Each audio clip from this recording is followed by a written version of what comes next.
Hi, hello, and welcome back to Rebel Unicorn Crafts. We're on day 5 of the tips and tricks for improving your fluid painting process, and today we're tackling mess. Specifically, how to make the cleanup of your surface more seamless. There are all sorts of solutions for cleaning up quickly or for just having your mess contained, sill pads, baking trays, that type of thing. But my favorite to use is actually paper. In my small town, we actually get delivered a newspaper every single day, and after I was done reading them, I just recycle them, but I would also sometimes save them for craft projects, and this turned out to be perfect for fluid painting.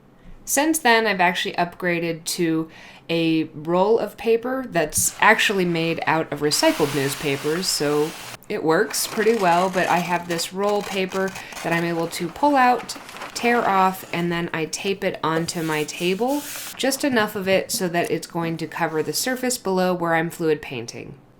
Then I paint as normal, and the next day when my paintings are dry, I pick them up off the surface, and all you really need to do then is fold the paper into itself and toss it out.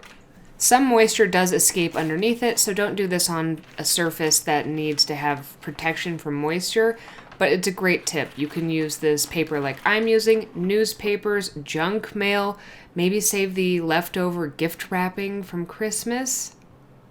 Thank you so much for watching. If you enjoyed this video and found it helpful, consider subscribing to my channel. Also, let me know in the comments below what you do to make your cleanup easier. You can also share more information or some of your paintings with me on my Instagrams at Lacey Walker Art and at Rebel Unicorn Crafts. I hope you have a magically creative day.